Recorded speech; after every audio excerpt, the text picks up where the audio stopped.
Aló, Alaya, vacaciones de Navidad. El despertador sonó a las 6 de la...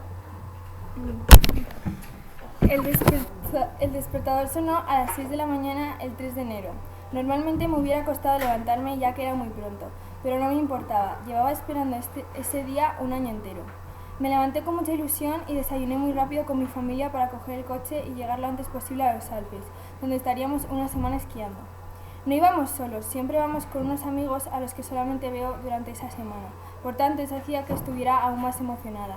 Pararíamos a mitad del camino a comer con ellos. Eran 7 horas de viaje, por lo que al subir al coche intenté dormirme para que se me hiciera más corto y lo conseguí. Me desperté de pronto y el coche estaba parado con el capó abierto y mi padre husmeando dentro. Confusa, pregunté qué pasaba y me dijo mi madre que se había gastado el refrigerante y lo estaba reponiendo, pero el coche no arrancaba. Yo me empecé a preocupar cuando mi padre dijo que igual llegaríamos al día siguiente dejando el coche en casa y alquilando uno. Llevaba mucho tiempo esperando a que llegara ese día y no quería que se atrasara. Finalmente conseguimos arrancar el coche y parecía que funcionaba bien, por lo que seguimos el trayecto. A día de hoy pienso que igual si hubiéramos llegado un día después todo hubiera sido diferente.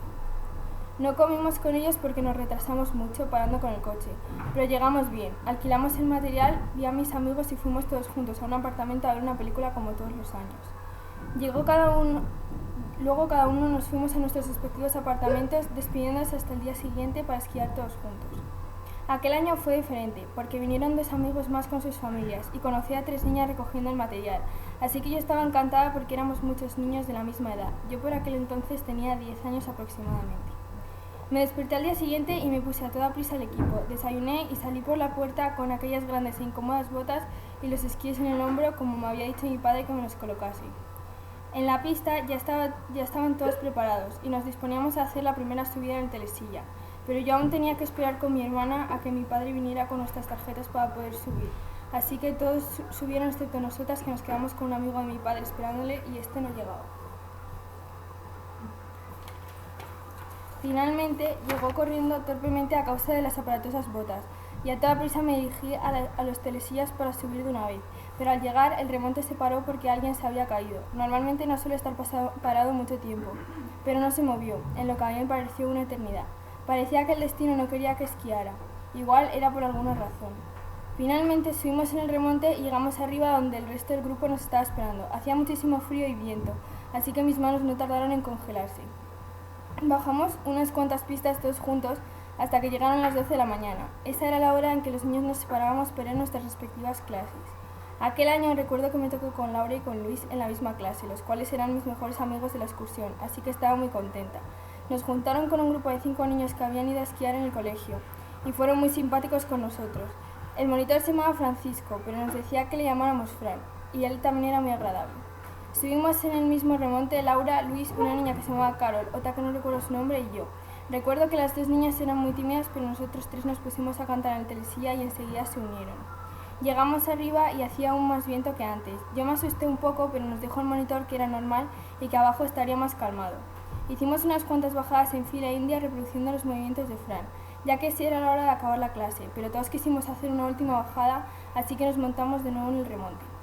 A mitad del trayecto se paró y yo me asusté porque yo tengo mucho vértigo y no me gustaba cuando el telesilla se paraba estando muy alto.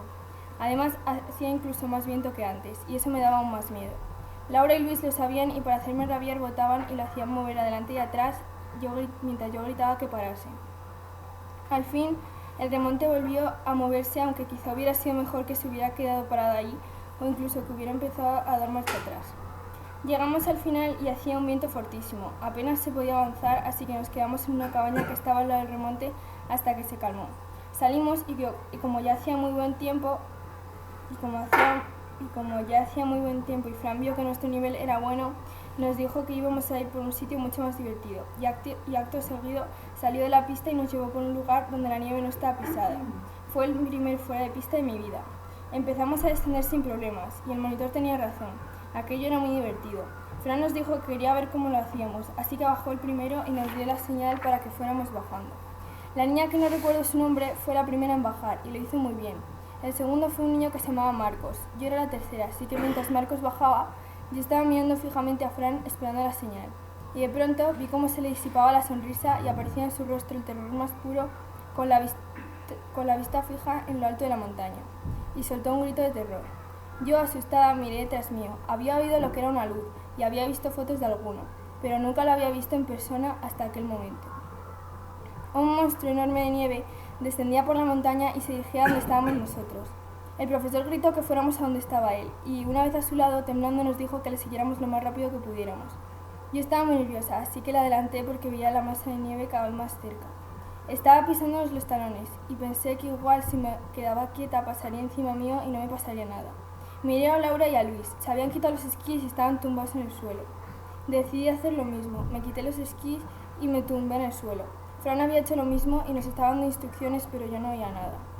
La nieve ya venía y yo sabía que no iba a poder respirar, así que me cubrí la nariz y la boca con las manos dejando un pequeño hueco, pensando que así podría seguir respirando. Acto seguido, sentí la nieve agitarme con una inmensa fuerza. Deseé en ese momento estar en la playa y que aquello fuera una inocente ola. Empecé a sentir muchísima presión encima mío, pero podía respirar un poco gracias al hueco de mis manos. Finalmente sentí que ya había parado, así que me dispuse a incorporarme, pero no podía. Me empecé a agobiar y a respirar con muchísima dificultad. Una mano me agarró el pelo de pronto y me sacó a la superficie. Era Luis. Me dolía muchísimo la cabeza y no veía bien. Estaba muy asustada. Empezamos a buscar a Laura y nos la encontramos llorando tirada en la nieve con una brecha en la ceja. Se había colocado delante de una roca y se había golpeado con ella. La incorporamos y no muy lejos nos encontramos a Marcos sentado en la nieve con una pierna completamente torcida. Al ver esa imagen me mareé un poco, pero tenía que ayudarles. No había ni rastro del resto del grupo, ni de Fran. Un helicóptero sobrevolaba la montaña al ser avisado por la luz y al vernos bajó por nosotros. Yo, al subir al helicóptero, me desmayé de la impresión y solo recuerdo estar tumbada en una camilla y que me contaran que Luis, Laura y Marcos estaban bien, pero que al resto del grupo no habían conseguido localizarles. Tras una semana de búsqueda, encontraron los cuerpos de 4 niños sin vida, pero jamás encontraron el cuerpo del monitor. 6 años después, Luis, Laura y yo seguimos recordando este fatal día que cambió nuestras vidas.